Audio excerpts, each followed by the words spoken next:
All right, so it's DJ Double in the building, and today I'm glad to be joined by someone that I consider to be one of the most underrated artists in the UK, G FrSH. Thank you, brother. Thank you. Hello, sir. I'm good. I'm good. How are you? I'm really good, man. So, so like I say, I think you're underrated.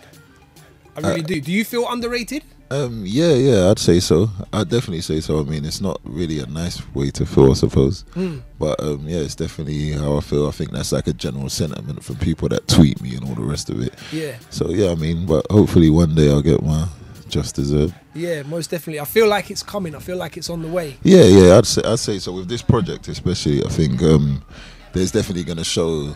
It's gonna show a reason as to why I'm here, I suppose. Yeah. Yeah. Definitely. So 2013 you popped up on MTV's, you were #8 on their hottest MCs list, right, for last year. So how important are outlets like MTV and similar platforms to that? How important to you are they?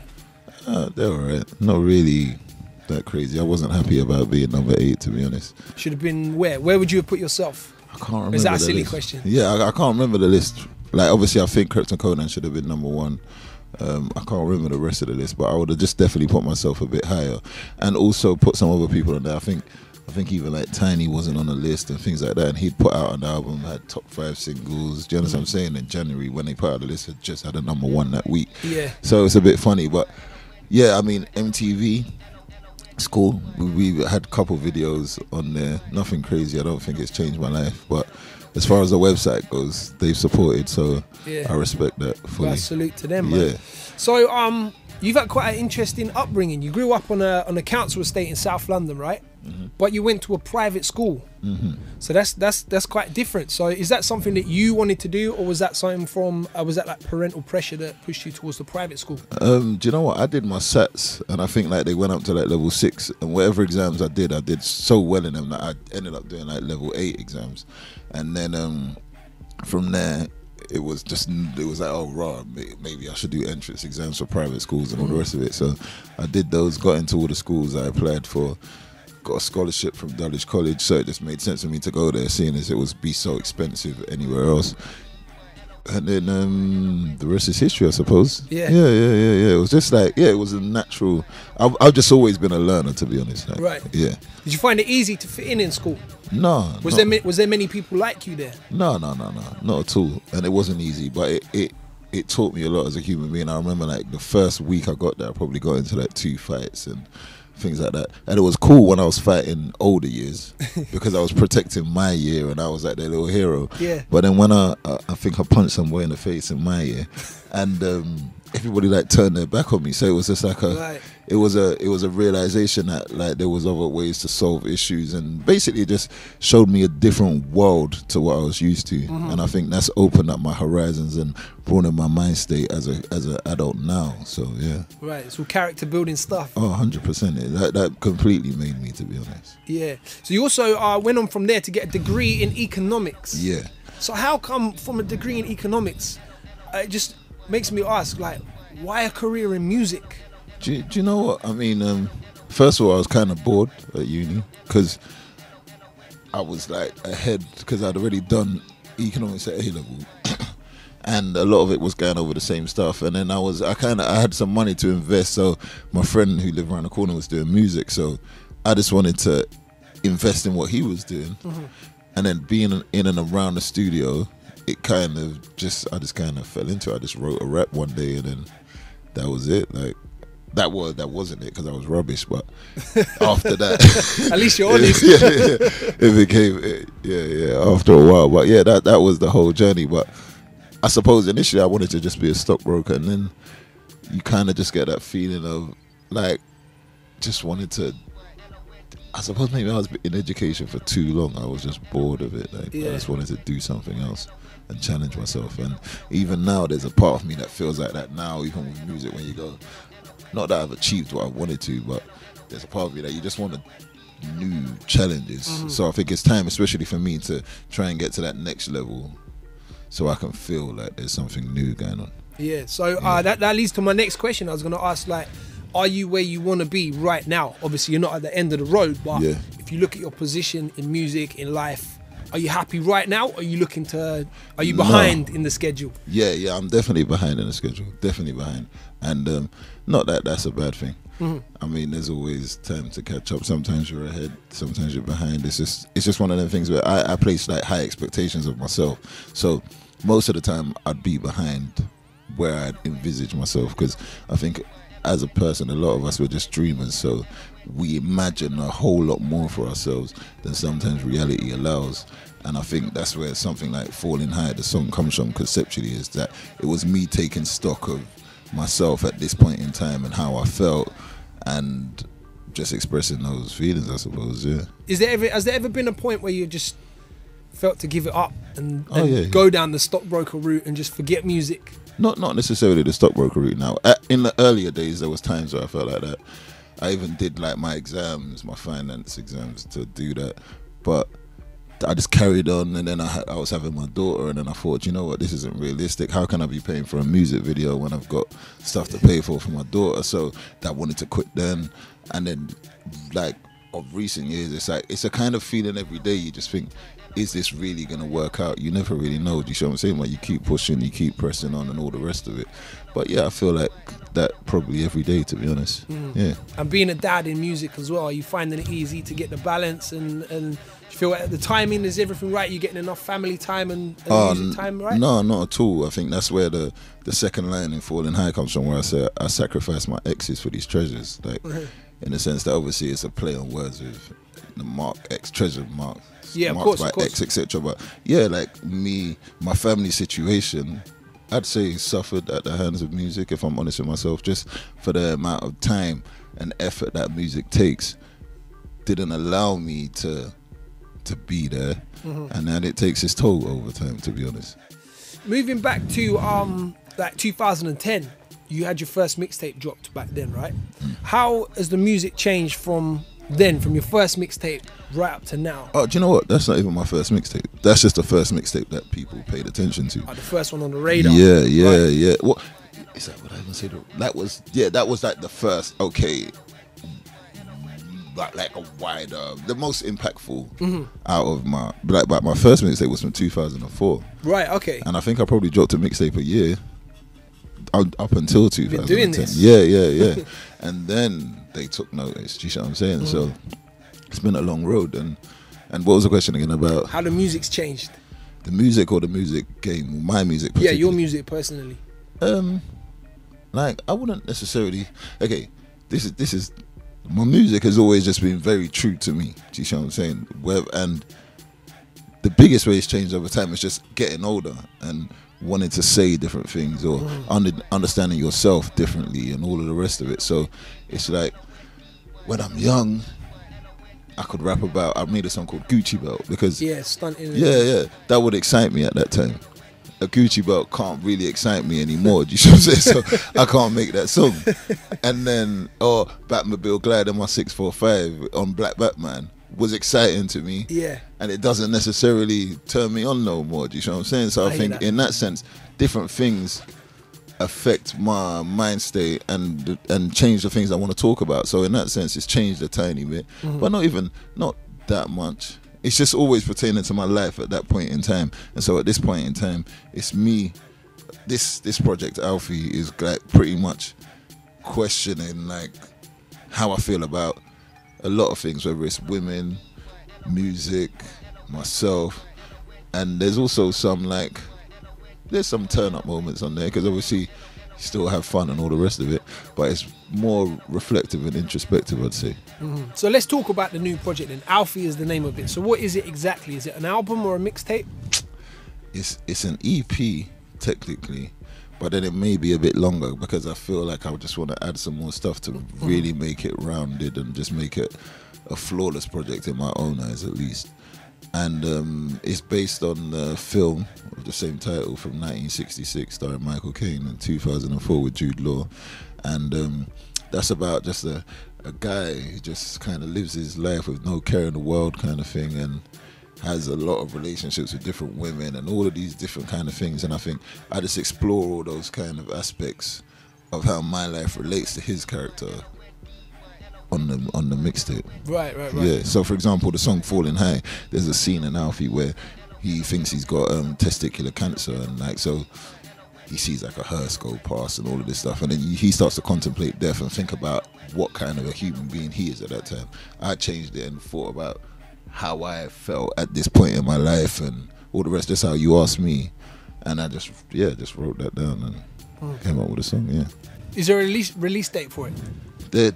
There's no date yet. They're pressuring me, but I just want it to be great, to be honest. Yeah. So there's little things I just want to, just the tiniest details that I just need to finish. So realistically, I'm saying like early July. Okay. End of June time. Really not that far away. No. And it's going to be on iTunes.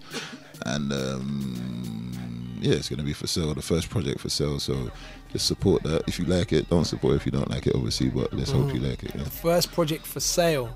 Yeah. Is there? Because obviously you've had the mixtapes in the past, Lego Man 2. Had a massive reception in the scene. Yeah. And obviously, I know a lot of the DJs here at Bang Radio have been supporting a lot of it as well. Yeah, big and just in general, the whole underground scene, fans and DJs, have all been on top, pushing the things. Yeah. Do you think, obviously you hope for it, but do you expect the fans to really get behind the EP when they're buying it? Because sometimes they can be a bit funny like that. Yeah. Do you know what? I don't even know. I don't know what they're gonna do. And it's up to them, to be honest. Like, I mean, this is it. Like, as a scene, we're not in like the best position we've been in of recent time. No. And I think we have to, like, the fans have to understand that in order to keep it going, it's kind of now up to them a little bit. It's up to us. We have to make good music. Do you see what I'm saying? But if you do like something, please, like the 79p or, do you know, I can't even say that it's nothing to everyone. I understand some people ain't that well off, but if you've got it, then just support if you can. That's all. Most definitely, man. I agree. So let's talk about the scene for a minute. Obviously, you've collaborated with a hell of a lot of people from the UK scene. Most of the people that I would say are really like the relevant ones. Do you know what I mean? And you've obviously put a lot of UK artists onto your records and onto the mixtapes. Is there a lot of unity within the scene? Because I don't see too many other people doing it. Yeah. Do you know what? There isn't necessarily unity. I think it's just me as a person. I maintain like neutrality. Like, I'm a neutral individual in most scenarios. I don't really concern myself in beef between artists because I don't have time for that. Do you know what I'm saying? So in the scene, there's little cracks here and there, but in general, there's quite a good feeling amongst at least pockets anyway. At least there's groups, and within those separate groups, there's still people that with each other, if I can say that. Yeah. But yeah, there's still people that mess around with each other and all the rest of it. So I'd say it's all good. It's all love. As far as I'm concerned, it's all love. I'm blessed. I like everybody. It's just as simple. There's as no one that G Fresh is beefing with. Nah, no way, man. No way, not at all, man. I had to ask. I like causing trouble sometimes. If there was any artist dead or alive that you could work with, who would it be? Any artist dead or alive, like today. Anyone. It can be from any era, any genre. Today, yeah, I feel like it would be. I just feel like it would be Kanye if I'm gonna say something today. As it what? So him produce the beat and then you flow, or him rap on it as well? Do you know what? I'd probably just want to just understand his mind. He wouldn't even necessarily have to do. Even if I could just sit there and just see how it goes down and how his mind works, then maybe it's that. Just to learn. Maybe like I don't know if I'd want him to produce rap, or I just want to just see, man. Even if he just directed a video, or do you understand what I'm saying? Anything. Yeah. Going back to what you're saying about being on stage and seeing what the more commercial and mainstream crowds react to, would you ever adapt your style? If, for example, if a label came to you and said, look, we've got this real commercial dance record that we just want you to voice, to do it, would you ever adapt your style and your music to gain the commercial and mainstream success? Do you know what? The answer to that is yes, but not to the degree that everyone first initially thinks when you say that. First and foremost, I like a lot of different music, and I would never do something I don't like. So it's just lucky that I like a broad scope of things. Right, yeah. If I don't like it, I'm not gonna do it. So if I'm doing it, I stand by it. Do you see what I'm saying? Number two, when you say adapt, there's certain things you do have to tweak. You can't go on your radio song talking about selling bricks and all the rest of it. So you're gonna adapt your tell rap. him, please, just tell him. Yeah, you might write it one way and then you go, oh, that hook's actually so good that it could sit on the radio. So then you might have to change and edit those bits. You see what I'm saying? So in a sense, yes, you will adapt. You have to adapt. It's just life. Do you see what I'm saying? Because little Sally in Middle England doesn't know all our colloquial slang and all the rest of it that we say down here or wherever else. Do you see what I'm saying? Yeah. And that's just life. So yeah, you have to adapt. You've got a lot of videos out there and they all look good quality, which, I mean, obviously as time goes on it's getting easier to do, but yours, even from a few years back, are looking good quality. Yeah. Where are you getting, like, how are you making the money for the music to keep yourself afloat as an artist? I'm just like, obviously music does okay, there's shows and all the rest of it, but you know, it's just like you just gotta do what you gotta do, to be honest with you, man. Like you gotta, that's what I'm saying. I tell people it's not easy out there, trust me. It's not easy, and it's expensive, trust me. It is expensive, definitely, but it's nice to see artists that actually do invest in themselves. There's some that they've got some ropey videos out there, man. No, that's what I said. No, I said on the June the other day, these rappers say they're getting money. Have you seen their vids? They just tell it how they want. I tell it how it is, and that's it. Like, I think, as you said, like, there's questions that these people have to ask about their favorite rappers, like as far as authenticity goes and all the rest of it. Because I just believe in truth in music. Do you see what I'm saying? That's me. Like, and that's why I can go from #I'm balling, which is my truth at that time, to falling high, which is also my truth. Do you see what I'm saying? And that's it. Like, I just believe in telling the truth. Yeah, definitely, man. Let's talk about Fresh Productions and Freshware as well. The other avenues. So obviously Fresh Productions is like the video production company, right? And the media platform, and then Freshware is the clothes. So you brought my t-shirt somewhere, right? You didn't even tell me to bring that, you know. Do you know what? We got new stuff coming though, so it's like I've got old bits that are on sale now on the site, and once they're all done, then I want to bring out this new collection that we're working on at the moment. So it's going to be based around Alfie and other things. But yeah, just that's all coming. But you know what, it's so hard, like, to do all these different things, like, with that time, like, because just making music takes so much effort, time, and like energy from you. And then obviously we got Fresh Productions, G FrSH heading that, and he's just completed another phase of video. Then we're working on some of my videos for Alfie. So yeah, we're just working, man, 24/7. Is music just a platform to help push up the Freshware and Fresh Productions, or is it all kind of, are you moving it all together? Because obviously a lot of rappers now, see where the sales have dropped, they just use the music. You know, you look at the top 10 Forbes list of richest rappers, only one of them made their fortune through selling music. The rest are all investors and stuff. So is that kind of how you're looking at it, to make the music the platform, or what? I mean, music naturally will play its role, and you will have to explore other revenue streams where possible. But the main thing is that the music is the main thing, because without the good music, you can't really do anything. Do you know what I'm saying? Your brand is worth nothing, like, on any level. So music may be the platform or the step or the rest of it, but it's really the keystone and everything. So it's the most important part, and for as long as that's the case, then everything is cool. We're still gonna make good music. Yeah. What's your current situation now? So you're signed to Disturb in London? No, I'm signed. So yeah, so basically Disturb in London, Parlophone. So you're still with Parlophone and EMI, still part of that, right? Yeah. So we're just still, I think Parlophone's part of Warner now, so it's all got complicated. Trust but me. you see, like, for me, it doesn't really concern me. Like, really, I do everything it's out of Fresh Entertainment, and then through Disturb in London. Do you see what I'm saying? We just work together, right, and do it like that, because really, we just ain't got time to really wait for anybody. Do you see what I'm saying? And not that they're actually waiting on me, to be honest with you, because I just didn't feel ready to put out a mainstream single until I feel like my fan base and my actual base as an artist is solid and all the rest of it. So I didn't want to, like, I'm not hungry for fame and success right now. I think everything has to take its time. I have to develop and become better as well. Something that frustrates me about the UK scene, especially when it comes to like the fans and stuff. If you see like a US artist will come to the country, and their tickets are sold out before they, you know, for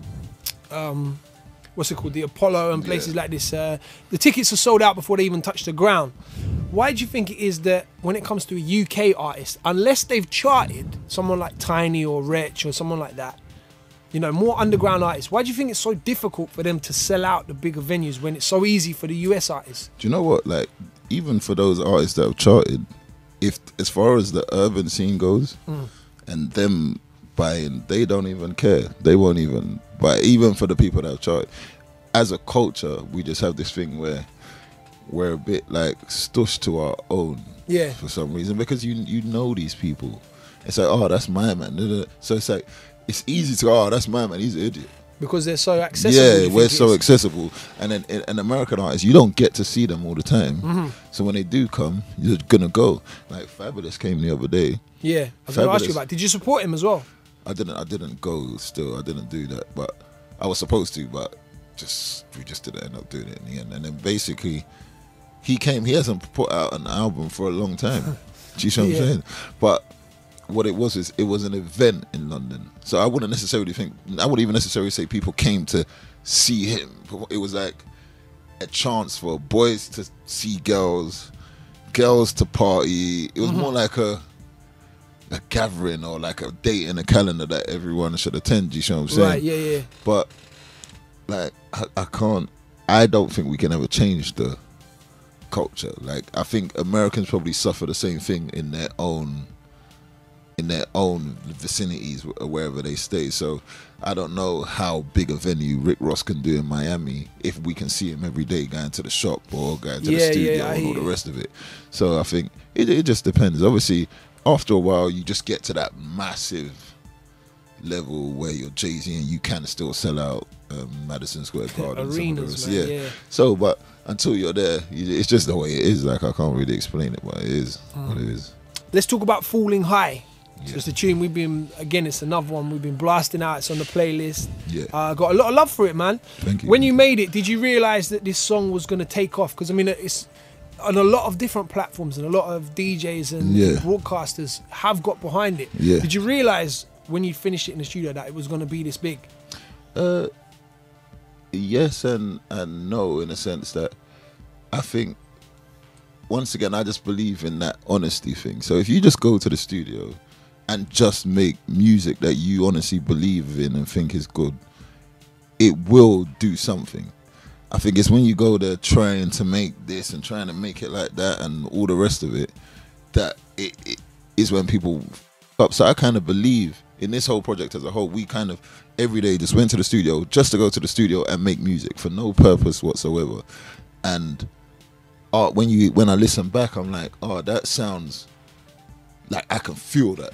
So when I can feel it, then I'm sure other people will. Do you know what I'm saying? So I'm not like surprised, and I'm really like pleased and all the rest of it. But I even have higher expectations for the song, because I listen to it and I go, rah, this has the potential to do so much more if I can get it to those new ears. Do you know what I'm saying? Yeah. So definitely. Little things like that. It's like, I'm thankful for everything we do as a scene and all the rest of it and all the support behind it. But it's me thinking, how do I get to the next level with a song like that? Because I think it deserves to sit in that space there. So yeah, like I don't. But it's weird because the word expectations implies you expect it. I don't necessarily expect it, but I do have certain hopes. Yeah. It's like a belief. Yeah. When I heard it the first time, like properly listening to it, for me, I like to sit back and kind of think when I'm listening to songs, like, what's the rapper's perspective on this song? Are they writing it from how they feel? Is it a third person type thing? What I got from this was, it kind of sounded like you regret, you've got all these other things in your past and you kind of regret going down the musical route, but like you're addicted to it. Yeah. You kind of wish you hadn't got into it, but now you're here. Is it all from your perspective? Like, am I right listening to it like that? That's right. Yeah, that's completely correct. That's it. Like, it's one of them ones where, wow, it could have been so different. I look around me at my friends, they're all like doing and living real life, I'm here in this space why I said falling high, and that is that you're intoxicated by the dream so much that you are just falling very slowly, but living that perceived high life. Yeah. Do you understand what I'm saying? And then it just engulfs your whole life to the point that you don't know whether you're flying, you're falling, you're coming, you're going, you're doing well, because we can say, oh yeah, falling high is doing really well, but then in the real grand scheme of things, how well is it doing if I'm putting out music and Lady Gaga puts out music, and it's like, how well is it really doing? Do you see what I'm saying? So it's just those little things. It was me just looking at my decisions in life, but as you say, understanding that raw, like, I'd be a liar to say that I didn't love it at the same time. So yeah. It's a bit mad. One thing you mentioned, getting disrespect from keyboard gangsters on the internet. Yeah. How do you feel when people criticize your work? I'm cool with it as long as it's a valid and constructive thing. And respectful, I guess. Yeah. It's just when you do something and then people don't understand, because they don't understand how much work and effort it takes to get that video in that little box in front of them for them to be able to diss it. Do you see what I'm saying? Or whatever the situation may be. And I wasn't, you know what, I don't want to place too much emphasis on that line, because I don't receive loads of hate from them. It was just an observation. That was more a line for everybody as a whole to be able to tap into, in a sense that falling high, as much as I wrote it from my perspective, in this day and age, especially if you look at the Instagrams and all these social networks, if you see the kind of quotes that people put up, a lot of them are associated with us following our dreams and doing what we want, and they're all positive, never give up, all of these things. And it just showed to me that everyone's out there trying to do something other than what they're necessarily doing. So that person in Sainsbury's who's checking out is dreaming of doing something else. They've got plans and wishes that they're trying to follow, and if it's them and they're drawing and they put a picture up on their Instagram and some idiot comments and says, oh, this is shit, this is a rip-off of this, and it was just that feeling of that criticism that isn't necessarily necessary all the time. So it wasn't necessarily for me, that bit, but I do get my fair share. Yeah. What was the video about? I didn't really get the video. It was kind of, I would say it was artistic. It was one of those artistic type videos. Yeah. So who came up with the concept of it first? So me and the director. So I just wanted it because, as I say, it was about me contemplating death and looking at myself. That's why it was important for me to put myself in the coffin. So then if I was at my own funeral, what would I be thinking about? Because, you know, they tell the story, everyone, they read it and they tell this story about this person who kind of really wasn't really like that all the way. Do you know what I'm saying? So I wanted to tell the true story, because I think if I did die, you'd have all these people saying, yeah, he made his mark, he was a legend in the music scene, he did this achievement, that achievement, and then you go, but in the real, those little things weren't shit. Do you know what I'm saying? Like, I've got a bigger place that I'm trying to get to, and it was me just like looking at myself. I wanted to put that in there, so that element was there. Then with the geisha leading me around, it was like a soundboard, like I'm talking to her, like a bit like a shrink or whatever else. And then obviously there's the floating bit, which implies the falling high and all the rest. So yeah, that's the meaning behind it. It was interesting, man. It was very creative. Definitely was creative. I like seeing things when people come with different videos. And, I try to a lot of the time. Yeah, it's decent, man. It's decent. So yeah, Alfie's out end of June, beginning of July-ish. So we can expect it, August? No, I'm seriously aiming for that. Like, I aim to finish it in the next 2 weeks, completely wrapped, and then we can lay that date down in stone. And of course, they can hear the exclusives on my show, Thursdays 1 to 4. No, 100%. We've got new stuff coming real soon. Yes, definitely excited, man. All right, so let's just do this last bit, right? It's called the fun bit. Yeah. It's the way that we switch up the interview. I like to learn a different angle of people. So I'm just going to throw some random questions at you, and you just have to answer them. Simple as that. Cool. So if you could spend 24 hours with anyone famous, who would it be? Warren Buffett. Who's that? I think he's one of the richest men in America. He's a billionaire. He's friends with Bill Gates and that. But he trades on the stock market and that, but still doesn't use computers, does everything his own way. Right. He's just very disciplined. He still drives like a very basic car, kind of decent house, but he's a billionaire. He's Wow. a different guy. I just want to understand his mindset. Yeah, why? yeah, why and how, yeah. Yeah. Do you stay up late or get up early? Both. Both? Yeah. A real grinder? Yeah, it's hard. What was the last book that you read? The last book I read, what was it called? Well, you see, for some reason, I don't think I ever get to finish books. I just read bits of them. Yeah.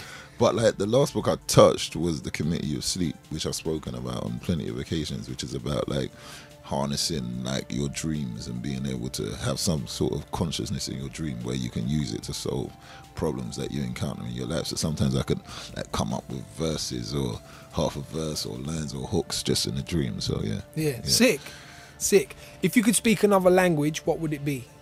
Chinese. Yeah. Why Chinese?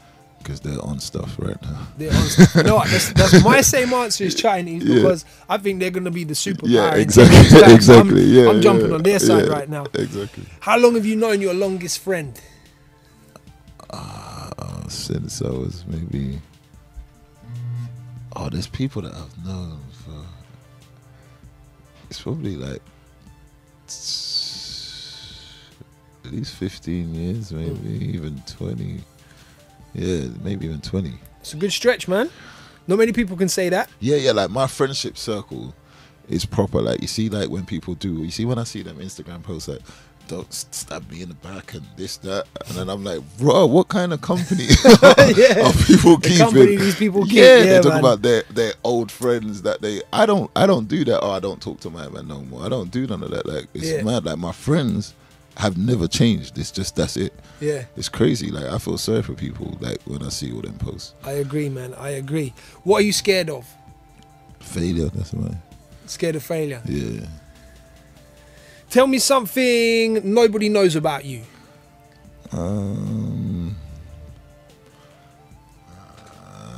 There's truly nothing that nobody knows about me, and if they don't know, then there's a reason. then it's gonna stay that way. Yeah. Say no more. What's your favorite TV show? Right now, yeah, like right now. Right now, I'm gonna sound crazy, yeah, but basically, I don't have time to watch TV that requires thought because I can't just sit there and be like for an hour. So I watch stuff that I can do while I'm doing something. So I watch stupid TV. Yeah. So I like stuff like The Valleys. Oh no! I like stuff like that. Yeah. So my favorite, but right now, my favorite thing is X on the Beach. No, you know what? As soon as you said The Valleys, producer Louise is behind the camera right now, nodding. Yeah, that's me as well. Yeah, oh no! I like easy TV, to be honest. You nearly passed and as well. I like game shows as well. You know, in the daytime. I like them. And I like Loose Women. And This Morning, right? I just watched some real crazy stuff. Yeah. But I really need to start watching all these series like Game of Thrones and all of this stuff that I don't have time to watch. I feel like I'm endorsing that show. Everyone I speak to, when I ask them this question, Game of Thrones, that's what comes out. Yeah, I need to watch. I haven't watched. Like the last series I watched was The Wire. Like, right, yeah, that was dope as well. Yeah, that's the last time that I've had time to just watch something. That's how crazy it is. It's not necessarily a bad thing. Watching The Valleys and X on the Beach is a bad thing. I'm not gonna lie. I can do emails. I can do emails there in the background. I can hear some password go, and then I just get back to it. It's done. Oh gosh, who's the most famous person in your phone? Oh, probably Tiny. You know. Tiny. Probably, yeah. To be fair, he's pretty famous. Yeah, he's famous, yeah. Yeah, that's a good one. Would you, right, this is the last one, would you rather travel back in time and change something in the past, or travel forwards in time and see the future? Oh, the future, man. Why the future? Actually, no, I'd go back in time. It's a lie. I'd go back in time. Because then I can change the future anyway, so it's cool. I'll go back in time. There you go. Yeah, what would I do? I'll buy a lottery ticket. Buy a lottery, what? Go back in time, buy the lottery ticket. Yeah, like a crazy one of them Euro millions, like something mad. And then I'd invent something. Like, what would really be good for me right now? I'd invent the keypad and copyright it something like that. I'll just invent a whole bunch of stuff that I know is gonna be popping in the future. The internet, I'll invent that and put a key on it so that people can't download music for free. That's all. Yeah, there you go. There you go. You cracked it. Thank you, G Fresh, for passing through, man. It's been a real pleasure. No, big up, man. Looking forward to all the new music and stuff. Good luck for the rest of the year. Yeah. And yeah, man, keep it moving, man. You're doing good things right now. Yeah, I want to come back, man. Thank you for having me. Definitely, you're always welcome. It's DJ Double. I'm here with the man, G Fresh. Oh.